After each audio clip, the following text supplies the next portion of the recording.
إن الحمد لله نحمده ونستعينه ونستغفره ونستهديه ونسترشده ونعوذ بالله من شرور أنفسنا ومن سيئات أعمالنا من يهده الله فهو المهتد ومن يضلل فلن تجد له وليا مرشدا وأشهد أن لا إله إلا الله وحده لا شريك له وأشهد أن محمدا عبده وحبيبه ورسوله يا أيها الذين آمنوا اتقوا الله حق تقاته ولا تموتن إلا وأنتم مسلمون يا أيها الناس اتقوا ربكم الذي خلقكم من نفس واحدة وخلق منها زوجها وبث منهما رجالا كثيرا ونساء واتقوا الله الذي تساءلون به والأرحام إن الله كان عليكم رقيبا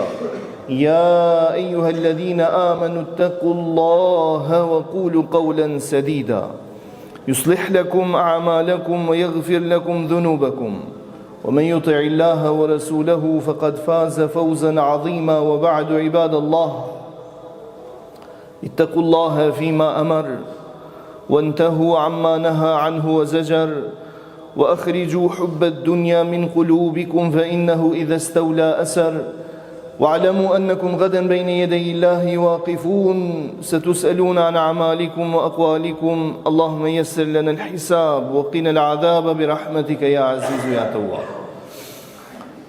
Të nderuar besimtarë dhe besimtarë, vëllezër dhe motra, u ndalëm në javën e kaluar me ajetin e parë të surës Hujurat, ku i madhnueshmi Allah na drejtohet në formë këshille dhe na thot: O ju të cilët keni besuar, la tuqaddimu bayna yaday Allahi wa rasuli. Mos i paraprini fjalës së Allahut dhe të dërguarit të tij. Pra mos flisni para fjalës së Allahut dhe fjalës së dërguarit të tij. E vazhdojmë me ajetin e dytë të kësaj sureje, ku Zoti i Gjithësisë e vazhdon duke thënë: Ja ayyuhalladhina amanu la tarfa'u aswatakum fawqa sawti an-nabi. O ju të cilët keni besuar. Dhe gjithmonë kur Zoti domethënë e veçon në formën e ligjërimit dhe thotë: O ju të cilët keni besuar, përgjegjësia shkon për një kategori të veçantë njerëzve. O ju të cilët keni besuar, mos ngrini zërin tuaj mbi zërin e pejgamberit alayhi salatu wassalam. ولا تجهروا له بالقول كجهر بعضكم لبعض أن تحبط أعمالكم وأنتم لا تشعرون. Dhe në të njëjtën kohë mos flisni dhe komunikoni në prezencën e tij ashtu sikur se komunikoni me njëri tjetrin, me shoqërinë, me miqsinë apo me familjarët tuaj, në mënyrë që mos t'ju hiqë shpërblimi i veprave të cilat ju i veproni dhe e gjitha kjo t'ju kaloj pa ndjerë. Zoti na bën me dije se nuk duhet ngritur zërin mbi zërin e pejgamberit, ndërkohë që në të njëjtën kohë Zoti i Gjithësisë ka folur dhe për zërin e lartë dhe thot: Inna ankara al-aswati la sawtul hamir.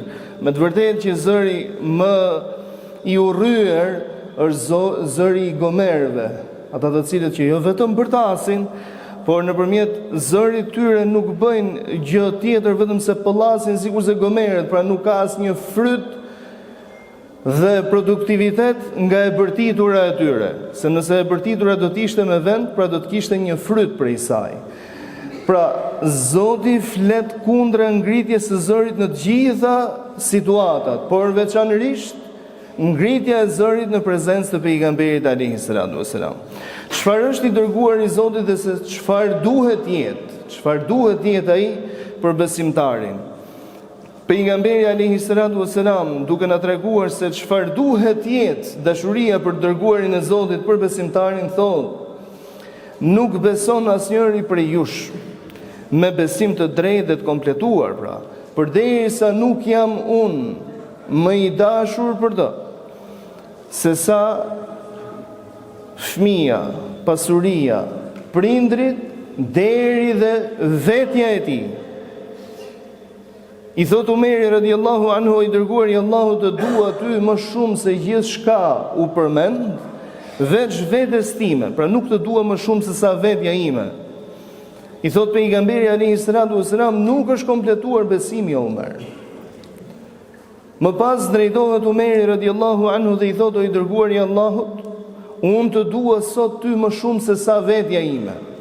Përse e kërkon diçka të tillë profeti alayhi salatu wasalam, në mënyrë që fjala e tij, duke qenë se nuk flet nga vetja, ma yantiqu anil hawa in huwa illa wahyu yuha.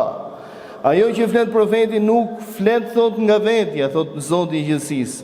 Ajo që ai flet me shpallje hyjnore. Pra dhe ato që ne njohim ndryshe si hadithet, fjalët e profetit alayhi salatu wasalam nuk i flet nga vetja e tij, por janë shpallje prej Allahut subhanahu wa taala, të formuluara me gjuhën e dërguarit Zotit ndryshe nga Kurani famlart. Ndaj na e kërkon këtë lloj dashurie dhe e kërkon Zoti i gjithësisë në mënyrë që këto fjalë të tija të jenë ligj për ne i pa diskutueshëm. Pra kur thuash ka thënë profeti, të kujtohet fjala e Zotit: la tuqaddimu bayna yaday Ilahi wa rasuli. Mos i paraprini fjalëve të Allahut dhe të dërguarit të tij. Zoti dhe i dërguari i tij e kanë ndaluar shoqërimin kur përmendet fjala Zot, madje edhe në mirësi, kur don me thënë, domethënë që e arrita këtë me mirësinë e Allahut dhe pastaj me thënë dhe me përpjekjen time, më pas me përpjekjen time. Pra mos me barazuar diçka të tillë. Vetëm tek profeti alayhi salam, në lidhje me fjalët, urdhrat e tij, Zoti e barazon, sepse nuk ka diferencë, domethënë, midis asaj në të cilën urdhëron ose ndalon i dërguari i Zotit nga ajo që urdhëron dhe ndalon Allahu xhelle xhelalu, arsye sepse e gjitha është prej Allahut. Formulim njerëzor, por i gjithi prej Zotit të gjithësisë. Ndaj dhe kur të kërkon mos e ngri zërin mbi zërin e pejgamberit alayhi salatu wassalam, ka një qëllim tepër madhor. Profeti alayhi salatu wassalam nuk është si njerëzit e tjerë, nuk është njëri normal që ti të mund ta konsiderosh si babain tënd, si shokun tënd. Nuk është e udhës që kur flet për pejgamberin alayhi salatu wassalam, gjojmë dhe shpesh, domethënë, qofshin dhe ligjërime të ndryshme, ka thënë Muhamedi. Muhamedi alayhi salam nuk është shok i klasës tënde dhe nuk është në lagjen tënde. Ka një titull të cilin ja ka dhënë Allahu xhelle xhelalu: Muhammedun Rasulullah, Muhamedi i dërguari i Allahut. Këtë ofiq dhe këtë që ja ka dhënë Allahu, ose duhet ta paraprish, ose duhet ja shoqërosh, por asë si ta përmendesh domethënë me emrin, vetëm me emrin e tij. Nuk është prej edukatës së muslimanit dhe nuk është prej edukatës së islamit që na mëson neve islami diçka të tillë. Po çfarë ndodhi që Allahu xhelle wa ala shpalli pikërisht këto ajete? Sepse pejgamberi alayhi salatu wassalam nuk u kërkonte diçka të tillë shokëve të tij. Duke qenë se sillej me ta me aq shumë butësi, me aq shumë afrimitet dhe ishte aq i shoqërueshëm, domethënë tepër i shoqërueshëm, bënte që njerëzit në komunikimin e tyre me pejgamberin alayhi salatu wassalam të ndjenin shumë të lirshëm. Ashtu kanë qenë, por në të njëjtën kohë e gëzonin autoritetin e dërguarit Zotit. Pra ai sillej ndryshe me njerëzit me butësinë e tij, ndërkohë që njerëzit sillen me të me respektin e tij. Ndaj edhe mosuhabit që shumë prej shokëve të pejgamberit alayhi salatu wassalam thonë që nuk i kemi ngopur syt duke e parë pejgamberin me vëmendje. Pra kishim ndrojtje që mos t'ia ndanim syt ta shihnin vazhdimisht. Pra kur fliste profeti alayhi salatu wassalam, nisnim dhe e shikonim më pas dhe ulnim shikimin ton. Apo nuk e pyesnim atë për gjithçka dëshironim, por prisnim derisa të vinte ndonjë tjetër dhe ta pyeste ndonjë i largët. Mirë po ka ndodhur që dy sahabë të nderuar, ndër më të mëdhenjtë sahabive, ato që i ka emërtuar pejgamberin alayhi salatu wassalam zotërit e të moshuarve të xhennetit, Abu Bekri dhe Umeri radiallahu anhu, në një takim që i patën ardhur të dërguarit Zotit, një delegacion, ndër të tjera lipsej që të emëronte një përfaqësues në këtë delegacion, një emisar, dhe propozon Abu Bekri radiallahu anhu një emër, ndërkohë që Umeri radiallahu anhu propozon një emër të dytë. Duke qenë se në fund ditës ishin njerëz, Abu Bekri radiallahu anhu e ngren zërin dhe i thot: o Umer, pra si zhduket në ato kohë mund të kishin fërkime me njëri tjetrin, i thotë Omer, nëpërmjet këtij veprimi nuk don të tregosh vetëm se kundërshtimin, pra dëshiron të më kundërshtosh mua, pra e rëndësishme është të thuash të kundërtën e asaj që unë them. Ndërkohë që Umeri radiallahu anhu i pohon dhe i thotë që nuk ishte ky qëllimi im, mirë po në diskutimin e tyre, në prezencë të dërguarit Zotit, u ngritën zërat. Pra diskutimi ishte me njëri tjetrin, jo me pejgamberin, por pejgamberi alayhis salam ishte prezent, ndaj dhe Zoti shpalli mos e ngrini zërin mbi zërin e pejgamberit. Thot Umeri radiallahu anhu pasi është shpall ky ajet kuranor, thotë i dërguari i Zotit, nuk do të flas më, pra dhe nuk do të flas në prezencë tënde, vetëm se si njeriu i cili po i flet dikujt në vesh. Dhe ka patur thot shumë raste pas kësaj ngjarje, pas kësaj ndodhie, që i dërguari i Zotit e pyeste Umerin radiallahu anhu çfarë the. Pra me aq zë të ulët ai fliste sa e pyeste çfarë the Umer. Kjo traditë ishte një traditë e cila u trashëgua dhe nga brezat pas sahabëve. Ndaj dietarët e Islamit kanë thënë edhe kur të shkosh tek varri i pejgamberit alayhis salatu wassalam, si në ditët e sotme që shkojnë për të thënë selam aty, mos e ngri zërin. Dhe i nderuar Imam Malik ibn Anas rahimahullah, teksa mbante mësimin e tij të përjavshëm ose të përditshëm në xhaminë e pejgamberit alayhis salatu wassalam, thotë e ulte zërin e tij. Dikush i kërkon hoxhës që ngrije zërin, domethënë sepse nuk po dëgjojmë mjaftueshëm.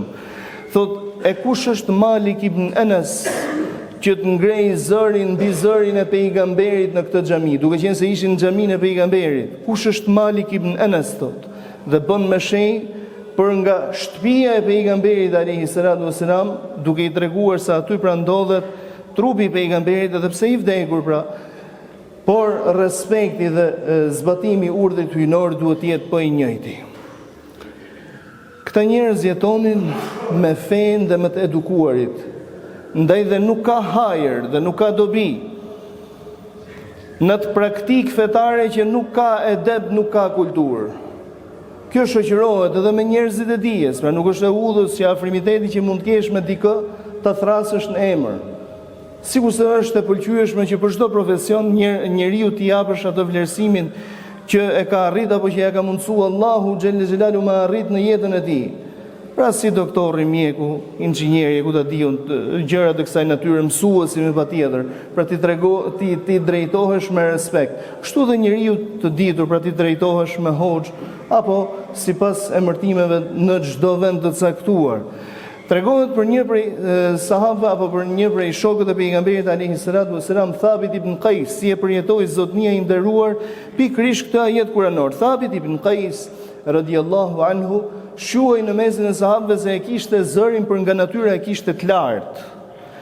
Dhe pasi u shpall ky ajet kuranor, thot pejgamberi alayhis salatu wassalam, pasi kaluan disa ditë, nuk po e vrente dhe nuk po e shihte Thabit ibn Qais, që ishte mësuar domethënë që natyrshëm takohej me ta.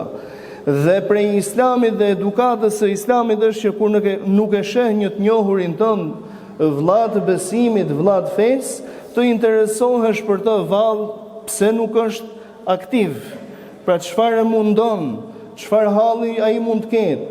Dhe thot pejgamberi alayhis salatu wassalam, dikush të interesohet për Thabit dhe të na thojë që ku është Thabit, pra pse nuk na shoqëron ose pse nuk po e shohim më. Dhe shkon një prej sahabëve të pejgamberit alayhis salatu wassalam dhe pasi e pyet ato Thabit, çfarë ke që nuk del prej shtëpie, a je i smur vallë? Nuk jam i smur, thot. Nuk jam i smur, po mirë për mua që punët e mia i pas kam çuar të gjitha dëm. I thot përse vallë? Thot sepse Zoti ka shpallur që mos e ngrini zërin tuaj mbi zërin e pejgamberit, dhe unë jam ai person domethënë që e kam zërin e lartë, dhe kur flas normalisht domethënë zëri im është mbi zërin e pejgamberit alayhis salatu wassalam. Kur i bëjnë me dije dhe ja përcjellin këtë fakt të dërguarit të Zotit, pejgamberi alayhis salatu wassalam buzëqeshi nga kjo brengosje me të drejtë e Thabit ibn Qais dhe tha: ai nuk është prej banorëve të zjarrit, ai është prej banorëve të xhennetit.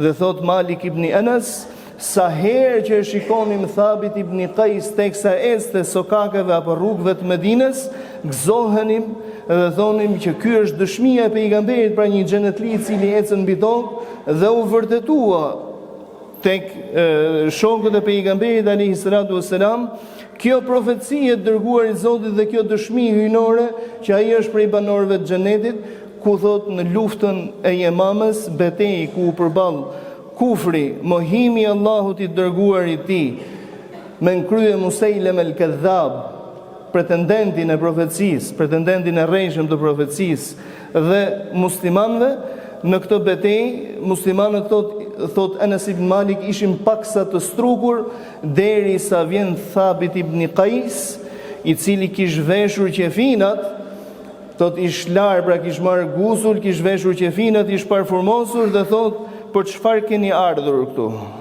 Pra keni ardhur për të vërtetën, pse po fshiheni, thot vallë. Thot dhe në betejë ai ra dëshmor. Ndaj të nderuarit e mi, kjo lloj edukate me ngritjen e zërit, qoftë me pejgamberin alayhi salatu wassalam apo kur përmendet fjala e dërguar i Zotit apo emri i tij, qoftë me njerëzit të cilët trashëgojnë të dërguarin e Zotit, është një edukatë e cila duhet të shoqërojë besimtarit dhe duhet të edukohemi me patjetër me të. Men tawadha lillahi rafa'ahu Allah. Pejgamberi alayhi salam ka thënë, kush tregohet modest i thjesht për Allahun, me Allahun, për hir të Allahut, atë e lartëson Allahu xhelle xhelalu. Dhe modestia apo pjesë e modestisë është të zbatojmë urdhrat apo edukatat fetare të cilat vinë nga Allahu dhe i dërguari i tij. Lutem ty i madhnueshmi Allah, të na edukosh me edukat hyjnore, ta bësh atë të natyrshme për ne dhe të na e mundsosh të respektojmë të gjitha krijesat tua, veçanërisht në emrin tënd. Amin. Walhamdulillahi rabbil alamin. Alhamdulillahi hamdal kamilin. Wa afdalus salati wa tammu taslim ala sayidina wa sayyidil khalq أبي القاسم محمد بن عبد الله الصادق الوعد الأمين وعلى آله الطاهرين وعلى أصحابه الغر الميامين وعلى من اهتدى بهديه واستنى بسنته إلى يوم الدين. اللهم صل على محمد وعلى آل محمد كما صليت على إبراهيم وعلى آل إبراهيم في العالمين إنك حميد مجيد.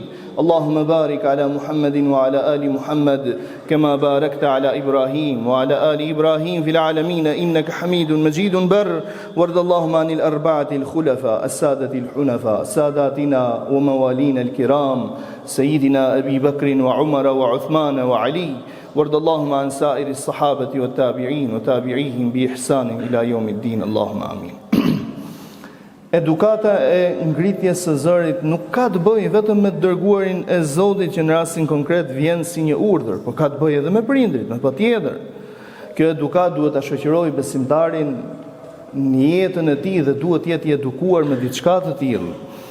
Tregohet për një ndër stërnipërit e pejgamberit alayhi salatu wassalam, Zeinul Abidin Ali ibn Husain ibn Ali ibn Abi Talib radhiyallahu anhum jami'an, se krahas ibadetit, asketizmit dhe diturisë me cilën ai shuhej dhe për një virtyt tepër të lartë, virtyti i respektimit të prindit, një obligim për gjithë me patjetër, edhe kur me prindin nuk ndan të njëjtin besim. Kur i fliste thot ëma ose kur e thriste ëma, ai kishte zakon që zëri i tij mos të ngrihej mbi zërin e nënës. Dhe një ditë teksa shkonte për në shtëpi, por ishte në një distancë, ishte pak larg, thotë ëma e thriste dhe ky i përgjigjej, por nuk i përgjigjej mjaftueshëm sa ajo ta dëgjonte. Në ditët tona të sotme këto gjëra domethënë duken shumë të habitshme, domethënë ku jemi ne me këtë realitet. Ne sot po kemi fëmijë ose po kemi djemë dhe vajza që kjo nuk bëhet fjalë fare në fjalorin e tyre. Pas Allahut dhe dërguar i tij vjen prindi. Kush nuk ka hajër, nuk është i dobishëm për prindin e tij, ai s'është i dobishëm për askënd. Nuk është i dobishëm për askënd, nuk vlen asgjë derisa ta ndryshojë marrëdhënien dhe sjelljen e tij.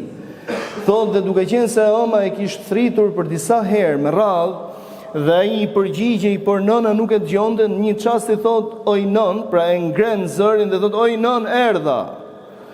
Thot mirë, po zëri i tij kumboi mbi zërin e nënës.